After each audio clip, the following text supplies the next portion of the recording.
volatile on-set gifts, shocking real-world responses, and brassed-off employees making a not-so-secret statement are just a few examples of movie myths you probably assumed were 100% legit. I'm Gareth from WhatCulture.com, and here are 10 movie myths you probably believed. Number 10. Back to the Future Part 2. Hoverboards are not actually real. Back when the sequel to Robert Zemeckis' wildly popular Back to the Future feature arrived on the scene in 1989, many a child were quick to jump to the conclusion that the totally rad modes of transport used in the film's iconic hoverboard scene were also totally real. So it would only be a matter of time before these next-level boards would be hitting shelves in toy stores the world over. Yet this rumor actually had some rather cheeky origins. None other than Zemeckis himself kick-started this tall tale, revealing during the film's behind-the-scenes documentary that they've been around for years. Zemeckis would go on to add that parents' groups have not let the toy manufacturers make them. We got our hands on some and we put them in the movie. It's not hard to see why those few fans who took this deadpan joke as a straight-up fact adamantly kept the hoverboard fire burning for years in the wake of the film's release. Yet here we are in 2021 and those ultra-cool commercial hoverboards still seem like a futuristic pipe dream. Number 9. Fargo. A woman didn't die looking for the money. Despite being based on a true story, you'll no doubt be shocked to hear that the Coen brothers' Fargo is anything but. However, for a time it appeared that one poor soul sadly didn't get this memo, as a Japanese woman by the name of Takako Kanishi was said to have died looking for the film's money-stuffed suitcase that was buried in the Minnesota snow. Yet that wasn't actually the case. Despite the myth that soon picked up steam in the media, Kanishi had actually flown from Tokyo to Minnesota as that was the location she once visited with an ex.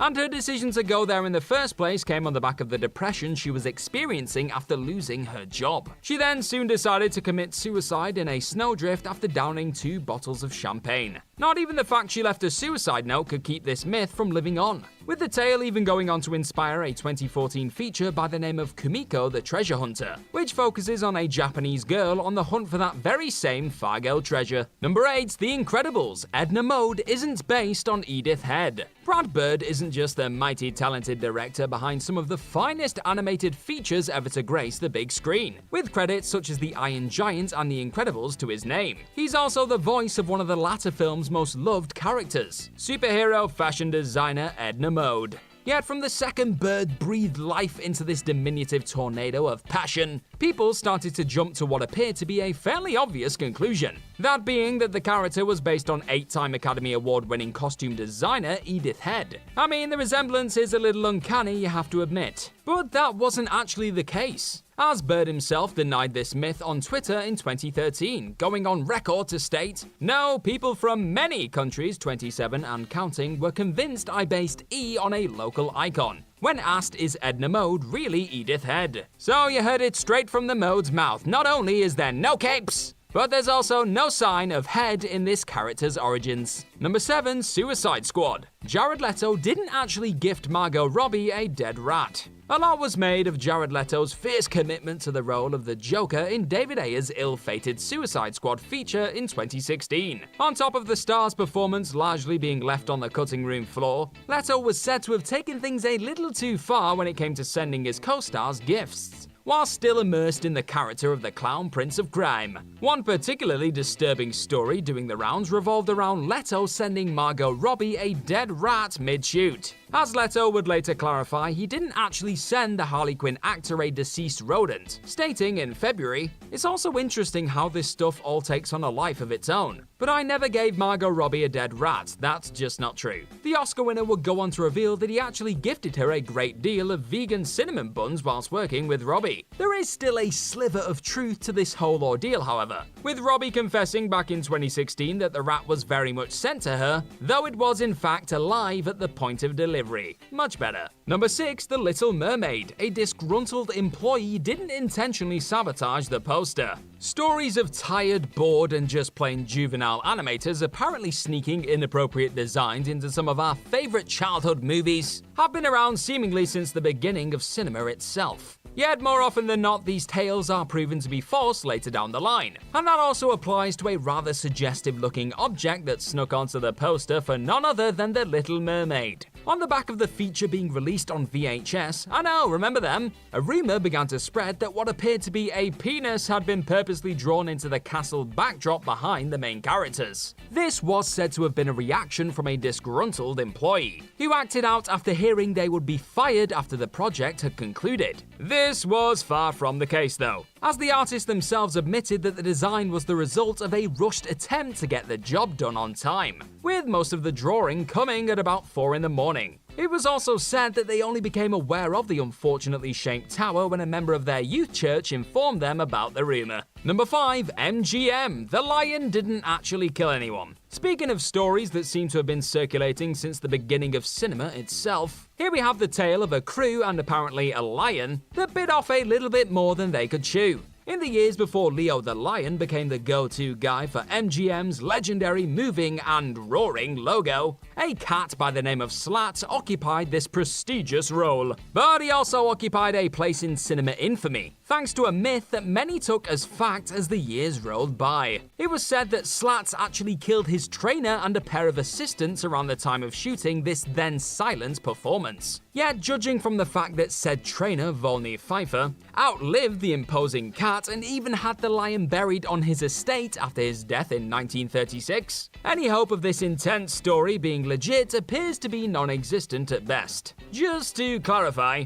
none of the 7 cats used for the MGM logo over the years ever killed their trainer. They were all well-behaved boys. Number 4. The Crow. The gunshot that killed Brandon Lee isn't in the movie. It's a well-known and deeply depressing fact that Brandon Lee was tragically killed during the making of 1994's The Crow. Lee was mortally wounded by a defective bullet mid-shoot, and died whilst undergoing surgery shortly after. Yet, as Lee had filmed the majority of his scenes, the feature was still able to be released. With a stunt double and CGI used for the parts of the feature the leading man had yet to perform in front of a camera. However, a rather morbid myth soon made its way out to the public on the back of the film's eventual arrival. It was said that the actual moment the late actor was shot on set had somehow found its way into the finished article itself. This distasteful myth was soon debunked by the folks involved with bringing Lee's last project to the big screen, as they stated that the footage of the dreadful accident was promptly destroyed before it could ever be developed for use in a motion picture. Number 3. The Wizard of Oz. The dead munchkin isn't real. To another rather grim myth we go now, as we take a stroll down the yellow brick road that is the infamous tale of a munchkin apparently taking their own life due to some unrequited love in the midst of a family favorite feature.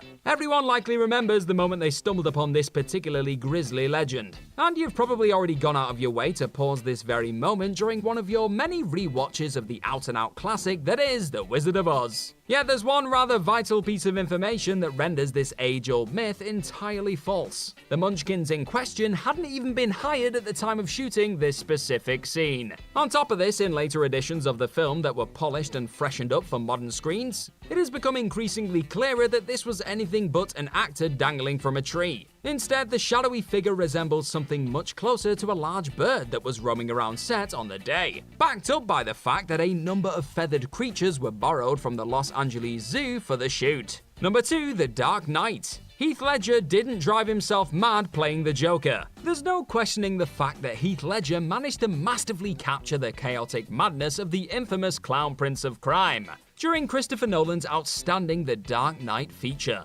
But that Academy Award-winning performance was said to have come at a price, as various media outlets reported that the mental and physical toll of playing the Joker had a serious impact on the star's health in the lead-up to his eventual death. When held up against what his co-stars and family had to say on his approach to the role, however, those reports, which soon became the stuff of movie legend, couldn't be further from the truth. According to Ledger's sister, it was the absolute opposite, as she later revealed that he wasn't depressed about the Joker. Michael J. White, who appeared as Gambol in The Dark Knight, also confessed the actor was having a ball, and even consulting his fellow cast members on what they thought of his inspired choices whilst filming. Ledger absolutely threw his all into bringing this version of the iconic villain to life, but it's clear from those who experienced his work firsthand that his death had little to do with the role. Number 1. Gladiator. A plane invaded a pivotal scene. You've all seen the image, and a great deal of you have probably already found this out the hard way upon giving Ridley Scott's Oscar-winning drama Gladiator a cheeky rewatch